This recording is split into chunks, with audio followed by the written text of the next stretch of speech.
Nanti kalau haram itu semuanya diartikan lawannya halal, nanti tanah haram berarti di sini tanah halal. Berarti di sana nggak boleh dideketin karena tanah haram dideketin gitu. Haram itu maksudnya bukan dalam arti fikih yang tidak boleh dilakukan, tapi haram itu artinya adalah yang dimuliakan. Hurufnya sama, ha, ro, mim, sama hurufnya.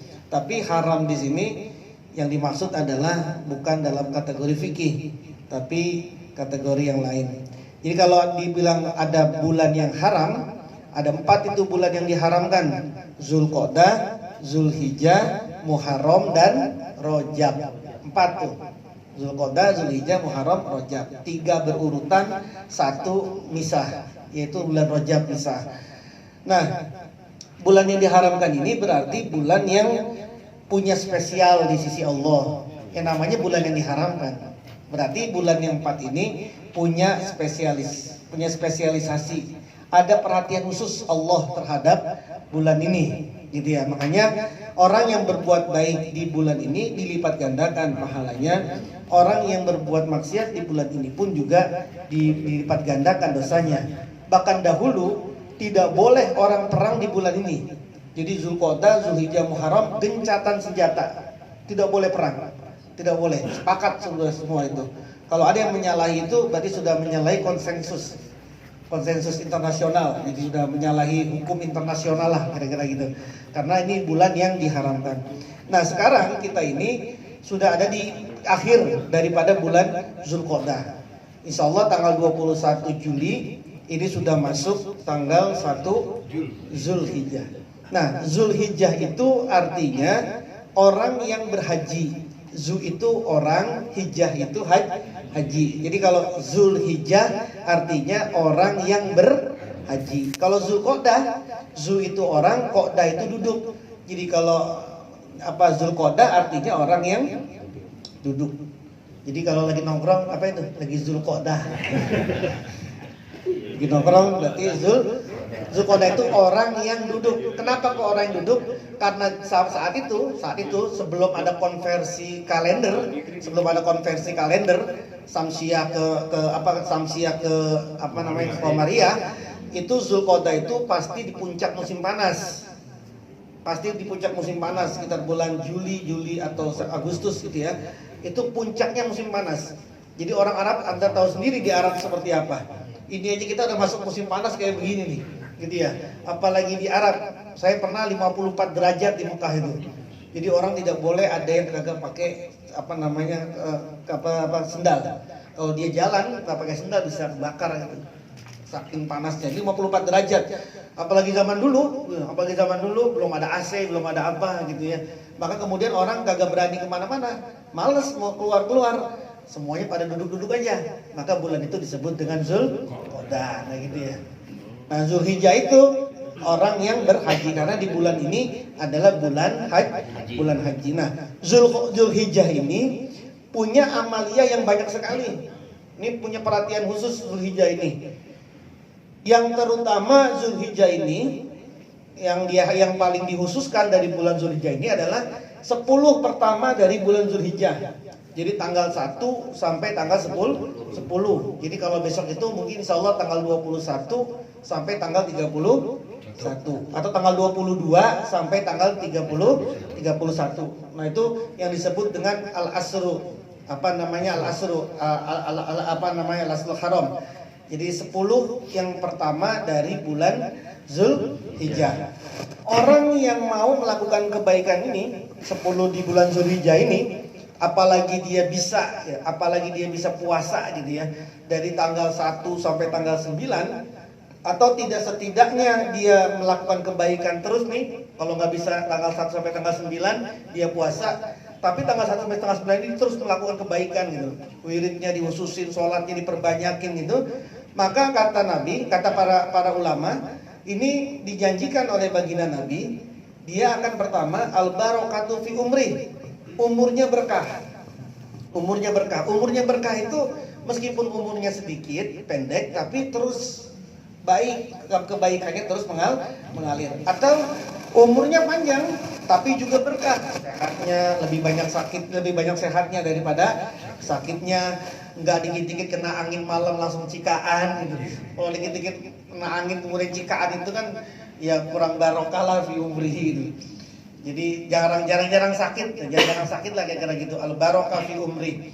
Wa ziyadatu fi mali, tambah uangnya, tambah hartanya. Apalagi lagi musim kayak begini yang mau dapat uang tambahan ya besok puasa aja 1 sampai tanggal 9. Habis kerja kagak, ngapain lah? Ya kerja kagak, ngapain? Ya puasa aja kalau pengen dapat tambahan uang gitu ya. Wal hibzu fi iyali, keluarganya dijaga. Wa takfir li sayatihi, diampuni semua dosa-dosanya, dosa-dosa kecilnya dihapusin. Wa tadaif li hasanatihi, kebaikannya dilipat gandakan oleh Allah. Wa tashilu li sakarati mautihi, dimudahkan sakaratul mautnya. Wa dia uli zulumati kubri, terang kuburnya. Wa tashkilu li mizani, berat timbangannya. Nanti kan kita ditimbang tuh kalau sudah kiamat, kalau sudah hari akhir kan kita ditimbang. Berat timbangannya. Wasu'udu ala wan najatu min darokatihi, selamat dari kedahsyatan hari akhir. Itu selamat kita. Terus wasu'udu ala darajati, tinggi derajatnya. Surganya surga yang tertinggi. Ini yang dijanjikan, yang dijanjikan bagi orang-orang yang mau ibadah.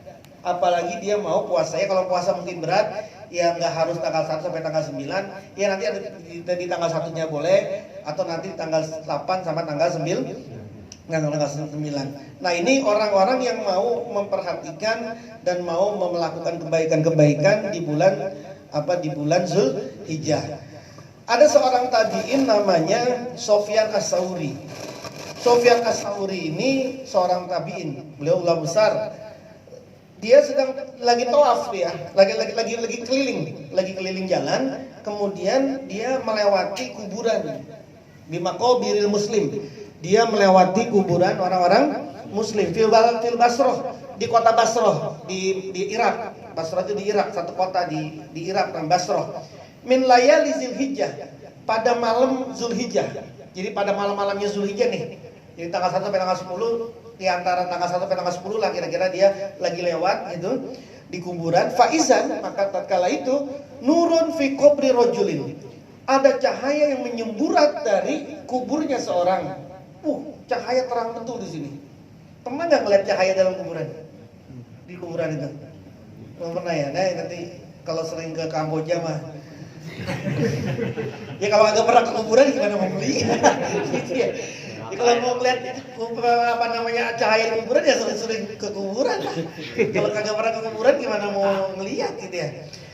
Kemudian dia kelihatan cahaya. Fawaqaftu mutafakiran. Maka kata Sofyan As-Sauri, dia langsung berhenti dan berpikir, cahaya apa ini? Faizan, maka tatkala itu sautu alin, ada suara yang sangat kencang, suara yang melengking. Kalau kita udah kabur pasti kan. Yaqulu, yang berkata, ya Sofyan, wahai Sofyan, alaika bisiyami asri Zulhijjah, engkau itu lakukanlah puasa di bulan Zulhijjah, terutama di 10 bulan Zulhijjah. Jadi tanggal 1 sampai tanggal 9, antara tanggal 1 sampai tanggal 9 atau tanggal 1 sampai tanggal 9. Yu'ta laka nurun misla haza, maka engkau pun akan dikasih cahaya seperti ini. Jadi siapa orang, berarti kan kata di sini Sofyan As-Sauri ini seorang ulama besar tabi'in. Jadi nggak mungkin bohong dia mah. Dia melihat itu, kemudian ada suara gitu. Sofyan, kalau kamu pengen punya kuburan seperti ini yang bercahaya gitu ya, maka kau lakuin. Bukan berarti buat apa kuburan saya bercahaya? Kasih aja lampu gitu ya. Bukan gitu maksudnya. Kuburan cahaya itu yang di luar aja dia kelihatan gitu cahayanya. Apalagi yang di dalamnya gitu. Jadi kan buat tanda saja, buat tanda. Berarti itu kuburnya dia penuh dengan cahaya. Nah cahaya itu lalu kemudian menyemburat ke atas untuk sebagai bukti aja. Sebagai bukti, bukan berarti tiap hari itu cahaya. Ya Anda kasih lampu aja kuburan. Cahaya itu maksudnya menyemburat itu sebagai tanda bahwa yang di dalam kubur itu, yang di makom itu adalah orang yang baik yang kuburnya raudhah min riyadil jannah. Nah, jangan juga diartikan kuburan itu terang di dalamnya ya terang kayak begini, terang nih gitu ya. Ya bukan seperti itu juga gitu loh. Terang di dalam kubur itu ya sesuatu yang sangat indah, sesuatu yang baik, sesuatu yang sangat ya taman lah. Kan kalau terang banget juga kan nggak enak. Kan yang baik kalau taman itu mana ada taman yang terang? Ya ada redup lah taman mah gitu ya. Jadi kalau dibilang raudhah taman surga itu cahaya itu bukan cahaya yang cahaya begini gitu ya. Cahaya itu simbol dari sebuah kebaikan yang dimana ketika cahaya itu semakin terang maka dia akan tahu tuh mana yang baik, mana yang buruk, mana utara, mana selatan, mana bolongan, mana tidak bolongan, dia tahu itu. Nah, orang yang ingin dijadikan kuburnya cahaya maka katanya dia berpuasa dan melakukan ibadah di 10 hari yang pertama di bulan Zulhijjah. Nabiullah Musa alaihissalam itu kalimullah. Nabi Musa ini dijuluki kalimullah. Kalimullah itu orang yang sering ngomong-ngomong sama Allah, orang yang sering ngobrol sama Allah. Jadi di antara nabi-nabi yang sering ngobrol sama Allah ketika lagi hidup itu namanya Nabi Musa. Maka Nabi Musa itu disebut dengan kalimullah. Kalau Nabi Isa apa Nabi Isa? Isa Al-Masih. Al-Masih itu artinya yang mengusap. Karena Nabi Isa itu setiap ngobatin orang, setiap nyembuhin orang sakit, melekin orang yang buta, ngidupin orang mati, dia selalu mengusap. Cukup diusap aja. Diusap, langsung dia bangkit, bangun dari lumpuhnya. Matanya diusap, melek lagi. Terus ya sama kayak Anda lah. Gitu kan, diusap sama istri malam-malam terus bangkit gitu. Kata Nabi Musa, Al-Masih juga berarti ya. Kata Nabi Musa begini, yang belum kawin gak usah lah gitu. Nah kata Nabi Musa gini, ya Rob, wahai Tuhan, wahai Allah, da'autu falam tujib da'wati. Ya Allah, aku sudah berdoa, tapi kenapa kamu belum juga ngabulin doaku? Ya Allah, saya udah berdoa ini, tapi kau belum kabul nih ya Allah. Fa'allimni syai'an ad'uka bih. Ajari aku ya Allah sesuatu yang aku akan berdoa kepadamu dengan itu. Jadi ini doa yang diminta sama Nabi Musa langsung diminta kepada Allah. Apa kata Allah? Fa'auhallahu ta'ala ilaihi. Maka kemudian Allah memberi wahyu kepada Nabi Musa. Ya Musa, wahai Nabi Musa, iza dakhala ayyamal ashri, jika sudah masuk di 10 hari yang pertama min Zulhijjah, dari bulan Zulhijjah, nanti ketika sudah masuk tanggal 1 nih, 1 Zulhijjah, kul katakanlah la ilaha illallah akdi hajataka. Akdi hajataka. Kalau kamu sudah masuk di bulan suci Ramadan, kalau sudah masuk di 10 hari pertama di bulan Zulhijjah, katakanlah, ucapkanlah la ilaha illallah. Akdi hajataka, aku akan kabulkan hajatmu. Jadi siapa yang ngomong nih? Allah. Langsungnya ngajarin Allah. Yang minta siapa? Nabiullah Musa. Tapi Nabi Musa belum puas. Nabi Musa langsung nanya lagi, ya Rob, wahai Tuhan, kullu ibadika yaquluha. Ya wahai Allah, semua hambamu juga ngucapin ini. Semua juga orang ngucapin la ilaha illallah, semua juga ngucapin. Jadi minta yang spesial lah kira-kira begitu. Nggak puas, kita udah minta sama Allah, dikasih sama Allah yang semua orang juga bacaan nggak puas lah gitu. Pengen yang khusus. Apa kata Allah dalam firman-Nya? Ya Musa, wahai Nabi Musa, man qala la ilaha illallah. Barang siapa yang mengucapkan la ilaha illallah fi hazil ayyam, di hari ini, di tanggal 1 sampai tanggal 10, marratan 1 kali saja mengucapin la ilaha illallah, la wudi'atis samawati sab'u wal arduna sab'u fi kaffatil mizan. Seandainya langit yang 7 dan bumi yang 7 diletakkan di satu timbangan, wala ilaha illallah fil kafatil ukhra, dan kalimat la ilaha illallah ditaruh di satu timbangan yang lainnya. Timbangan itu kan ada 2 ya, bukan timbangan yang biasa itu Bang Oing, bukan. Yang itu Bang itu yang raja gitu ya. Dan di satunya lagi kalimat itu lasakulat warajahat hazil maqala alaihinna jami'a. Maka niscaya kalimat ini akan berat dan menang atas 7 langit dan 7 bumi. Jadi kalau mau didoakan doanya dikabul, masuk kalimat Zulhijjah, perbanyak kalimat la ilallah, setelah itu doa. Apalagi semua orang yang sudah dapat talqin zikir la ilaha illallah, talqin zikir la ilallah, nanti tanggal 1 perbanyak, setelah itu doa. Itu melebihi 7 langit beratnya itu. 7 lapis langit, 7 lapis bumi. Yang minta Nabi Musa, yang ngajarin Allah. Nah, wa man soma fi fil yaumi samin allazi yusamma yaumut tarwiyah. Kalau ada orang yang puasa pada tanggal 8 yang dinamakan dengan hari tarwiyah. Tarwiyah itu artinya mikir-mikir. Tarwiyah itu menganalisa, mikir. Kenapa disebut dengan mikir? Karena Nabi Ibrahim itu tanggal 7 itu ngimpi. Ngimpi apa? Disuruh nyembelih. Tanggal 8 dia bangun, itu mikir, masa iya gue disuruh nyembelih anak, gitu kan? Maka kemudian mikirnya Nabi Ibrahim itu tanggal 8, maka tanggal 8 disebut dengan Yaumut Tarwiyah, hari Tarwiyah, hari mikir. Malam tanggal 8, malam tanggal 9 tidur lagi, ngimpi lagi hal yang sama. Maka kemudian tanggal 9 disebut dengan Arafah, yang disebut dengan mengetahui. Oh, berarti sudah jelas ini. Arafah yaitu hari mengetahui, hari sudah tahu. Setelah sudah tahu, maka kemudian besok harinya tanggal 10 disebut dengan Yaumul Idul Adha. Eksekusinya di situ tuh. Hari korban. Nah, kata Nabi dalam sebuah hadisnya, kalau orang puasa pada hari tarwiyah, orang puasa hari tarwiyah ini berarti hari Rebo ya. Rebo tanggal 29 Juli hari Rebo itu tarwiyah.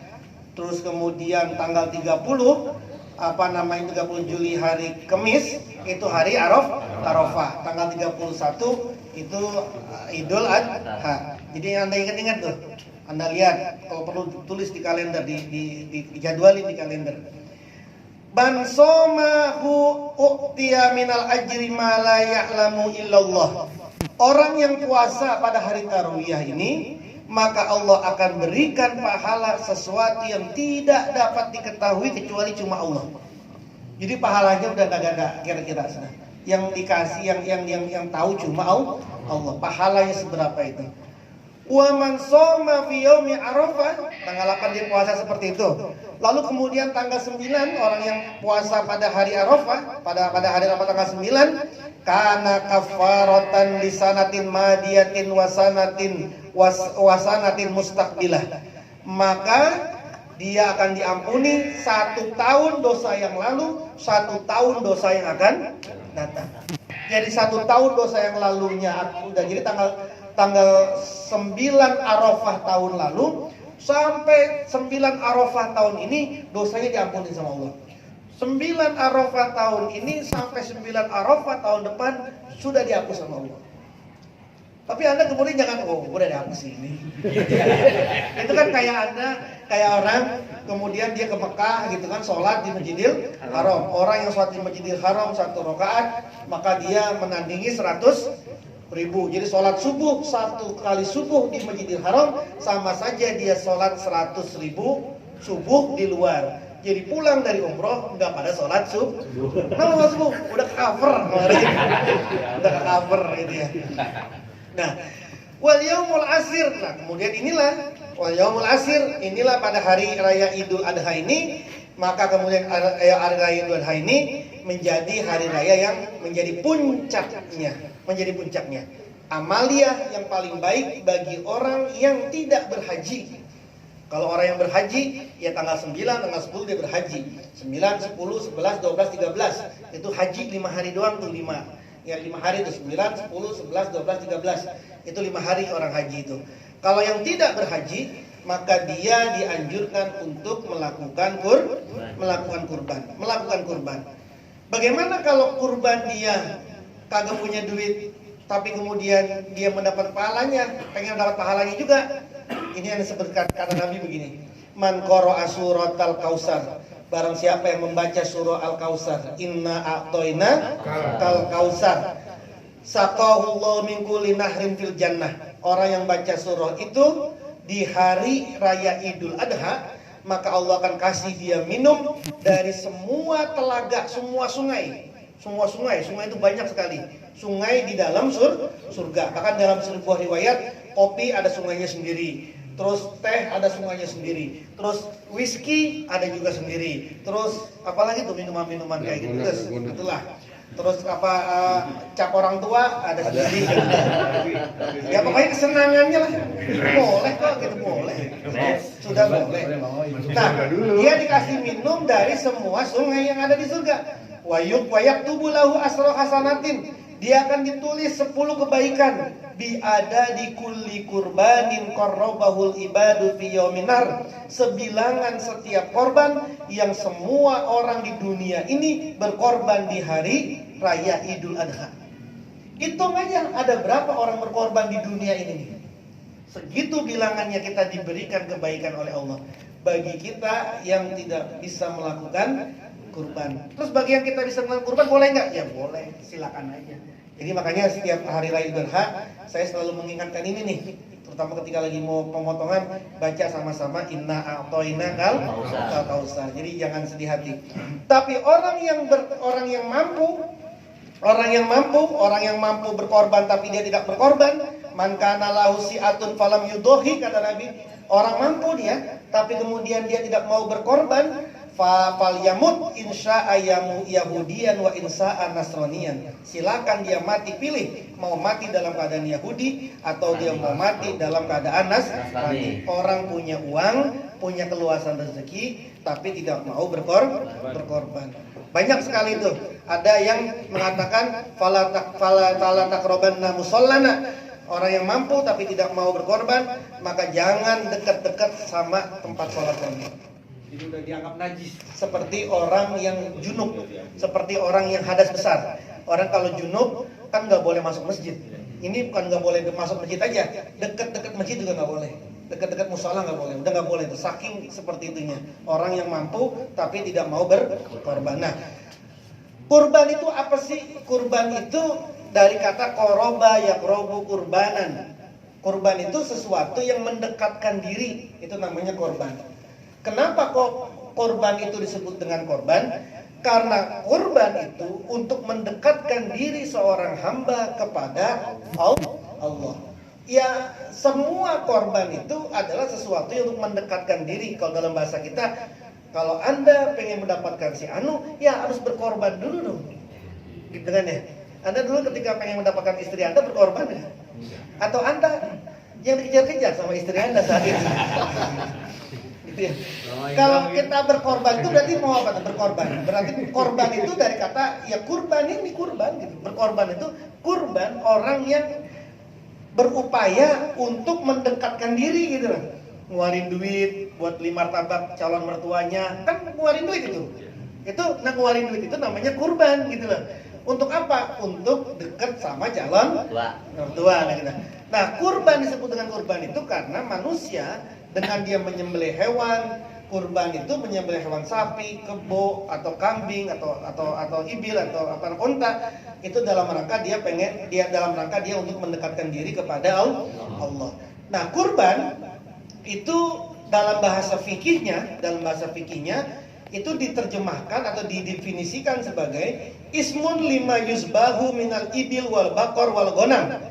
Kurban itu, udhiyah itu nama yang disebut untuk hewan yang disembelih berupa ibil, onta, wal bakor, sapi, wal gonam, dan kambing. 3 nih, onta, sapi, kambing. Pertanyaannya, kebo kok nggak masuk? Berarti kebo ini bid'ah. Gitu ya. Ya kan? Nggak ada itu bahasa Arabnya itu. Kebo itu apa, coba Anda cari bahasa Arabnya kebo itu. Jamus. Gitu ya, Jamus. Ya, mungkin dia gitu. Tapi di zaman Nabi nggak ada itu kan. Karena kebo nggak masuk di nggak masuk di Arab gitu ya. Yang ada ibil, bakor, ghanam. Jadi apa namanya tadi, onta, sapi, sama kambing. Kebo itu dikiaskan namanya. Kias itu salah satu sumber hukum Islam, namanya kias, Quran, hadis, ijma, kias. Kias dikiaskan. Jadi kebo itu dikiaskan dengan sapi, gitu ya. Meskipun kebo nggak ada di zaman Nabi. Kemudian kita potong di sini, itu karena kebo dikiaskan dengan sapi. Nah dulu di sini, terutama di Jawa Tengah, terutama lagi di Kudus, Syekh Ja'far As-Shadiq atau yang kita kenal dengan Sunan Kudus, itu saking menghormati orang-orang Hindu yang ada di Jawa Tengah, terutama yang ada di Kudus, maka kemudian Sunan Kudus tidak menyembelih sapi. Bahkan sampai saat ini penyembelihan sapi masih dianggap tabu. Ya adalah kelompok-kelompok baru-baru ini yang kemudian tetap aja memotong. Tapi bertahun-tahun, ratusan tahun dari semenjak Sunan Kudus, sampai dari zaman Sunan Kudus sampai zaman yang milenial sekarang ini, tidak pernah ada di Kudus itu orang nyembelih sapi. Kenapa? Ngormatin itu loh. Saking ngormatinnya Sunan Kudus dengan orang-orang Hindu. Meskipun Hindu udah nggak ada lagi di Kudus. Hindu udah nggak ada lagi di Kudus, gitu ya. Tapi tetap mereka itu memegang ajarannya Sunan Kudus. Maka kemudian sapi diganti dengan kerbau. Itu contoh gimana ulama-ulama dulu di dalam berdakwah, gitu. Jadi nggak nyakitin agama orang, gitu ya. Nggak nyakitin orang lain. Jangankan nyakitin sama Islam yang lain kelompok, nyakitin agama yang lain aja enggak, gitu. Nah itu akhlaknya para ulama-ulama dulu, para wali-wali dulu, kalau berdakwah tidak menyakiti siapa-siapa, tidak menyakiti hatinya orang-orang lain. Nah, yang disembelih itu tadi, jadi boleh nggak korban ayam? Boleh nggak korban ayam? Ya nggak boleh lah, orang di sini cuma ada 3 ini doang kok, gitu ya. 3 di situ. Oh ayam, oh bebek, boleh nggak bebek? Nggak boleh, bolehnya cuma 3 itu, ada 4 itu sama kebo itu deh. Gitu, nggak boleh yang lain gitu ya. Potong apa lagi misalnya? Potong kuda. Saya ganti aja kebo sama kuda, boleh nggak? Ya nggak boleh kuda, meskipun kuda juga gede dan mahal gitu ya. Nggak boleh, yang 4 itu aja pokoknya gitu ya. 4 itu aja nggak boleh, yang lain gitu. Karena kuda nggak bisa disamakan dengan sapi, tidak bisa. Yang paling bisa disamakan dengan sapi itu ya kerbau. Sudah nggak ada lagi gitu. Apalagi gajah, apalagi yang lain gitu ya. Nah, jadi 4 itu saja yang boleh disembelih. Nah, nyembelih ini kapan? Yauman Nahri, pada hari raya Idul Adha, wa ayyamat tasyrik, dan hari tasyrik. Tanggal 11, 12, 13. Kalau ada orang yang motong kambing malam takbiran, bukan kurban. Kalau ada orang motong sapi gitu ya di malam takbiran, bukan kurban. Atau orang motong kambing dan sapi sebelum sholat Idul Adha selesai, bukan kurban. Jadi misal habis sholat subuh langsung motong kambing nih, gitu ya, motong sapi, bukan kurban. Bukan kurban, jatuhnya bukan kurban. Atau tanggal 13. Jadi kalau tanggal hari Jumat ini tanggal 10, berarti kan Sabtu, Minggu, Senin. Kalau dia motong hari Senin malam setelah maghrib, malam Selasa, bukan korban. Jadi kalau besok ini kalau mau motong Jumat, Sabtu, Minggu, Senin, 4 itu harus di 4 itu, di 4 hari Yaumun Nahri dan 3 hari Tasyrik. Takoruban, niatnya harus takoruban, niatnya harus kurban, bukan nazar, beda nazar sama kurban. Nazar ini begini, kalau besok saya naik pangkat, naik jabatan, saya akan kurban. Nazar saya kurban kambing 1. Jadi ya, itu nazar itu. Dipotong pada hari raya Idul Adha, jatuhnya kambing nazar, bukan kambing kurban, kambing nazar. Yang dia secuil pun tidak boleh makan daging itu. Karena daging nazar beda dengan daging kurban. Kalau daging kurban sepertiganya boleh diambil. Paham ya? Jadi harus itu niatnya tuh, harus takoruban. harus niatnya kurban, mendekatkan diri kepada Allah. Itulah definisi dari udhiyah, dari kurban. Jadi kalau mau kurban seperti itu. Nah, kurbannya nanti kalau secara detail ya, kurban itu semua hewan tidak boleh ada yang cacat. Yang cacat yang nyata gitu ya, kakinya patah, kakinya segala macam, pincang segala macam ya. Pincang itu bahkan kalau pincang masih ada yang membolehkan gitu ya. Terus kemudian nanti cara motongnya dan sebagainya itu nanti ada di bab sendiri, tapi secara khusus, secara umum kurban itu adalah seperti tadi itu definisi daripada kurban. Nah, terakhir ada riwayat dari Sayyidina Ali karamallahu wajhah.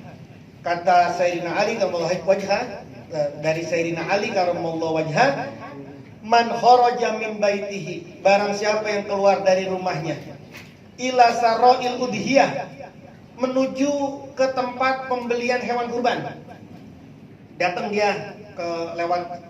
dia untuk membeli hewan kurban. Kana lahu bi kulli khatwatin asaru hasanatin wa maha anhu asru sayiatin wa rafa'a lahu asru darajatin.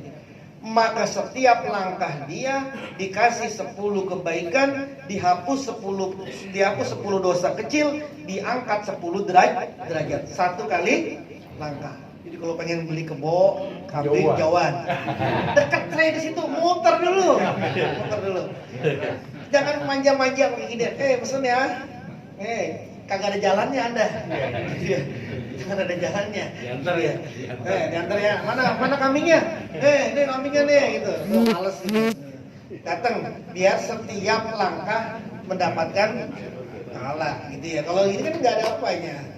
Bukan bikuli kuota gitu ya.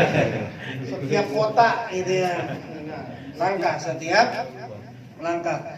Terus wa iza takallama fi saraiha kana kalamuhu tasbihan. Kalau dia ngomong, ngobrol, nawar, nanya sama penjualnya, maka setiap ucapannya itu dihitung sebagai tasbih. Dihitung sebagai tasbih. Jadi ngobrol aja. Gitu. Nanti kalau abang itu ngomong mulu, kapan mau belinya? Kenapa? Jadi biar kita bertasbih. Biar kita bertasbih. Ngomongnya aja sudah tasbih. Wa iza naqada samnaha kana law bikulli dirham sab'umiyah hasanah. Kalau sudah membayar harganya, maka setiap dirham akan diganti 700 kebaikan. Ya, setiap rupiah diganti. Wa iza tarihaha 'alal ardi yuridu zabaha. Kalau hewan kurban itu sudah direbahkan di atas tanah, dijatuhin gitu ya.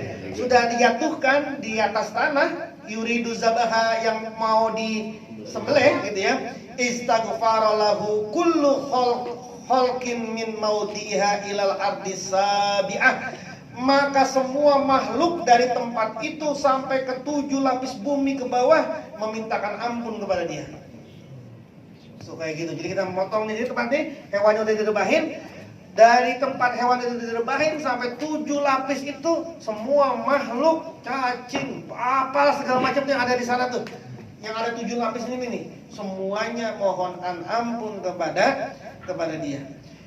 Mohon ampunnya itu apa? Wa iza ukhriqa damuha. Kalau sudah dialirkan darahnya sudah muncerat, sudah mengalir. Khalaqallahu bikulli qatratin min damiha asaratan minal malaikah yastaghfiruna lahu ila yaumil qiyamah. Kalau sudah dialirkan darahnya, maka setiap tetes darah dari darah hewan kurban itu Allah ciptakan 10 malaikat khusus untuk mintakan ampun kepada dia sampai hari kiamat. Anda hitung sendiri berapa tetes tuh. Itulah makanya kalau korban jangan dikurus-kurus, darahnya dikit.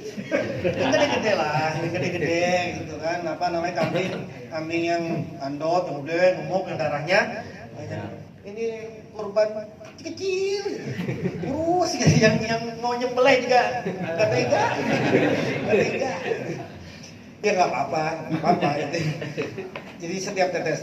Wa iza kusimalah muha, kalau dagingnya sudah dibagi, kana lahu bikulli luqmatin misla itqi raqabatin min waladi Ismail alaihi salatu wassalam.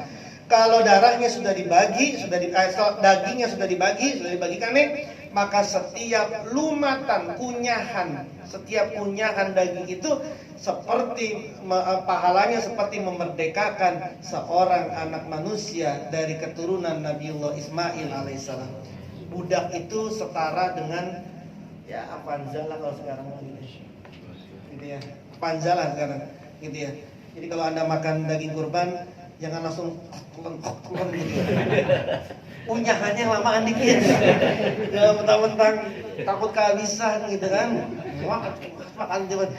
Makan yang banyakan, unyahannya banyakan dikit.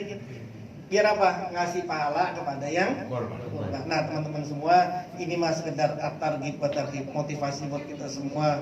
Ada fikihnya, ada anjurannya, ada motivasi, ada targhib buat tarhib untuk bisa sama-sama kita berjuang lah. Ini masih ada beberapa hari lagi masuk Zulhijjah. Mudah-mudahan kita bisa diberikan kesehatan lahir batin, bisa melakukan seluruh ibadah-ibadah pada bulan 10 bulan Zulhijjah ini. Amin ya rabbal alamin. Silakan kalau mau ada yang didiskusikan.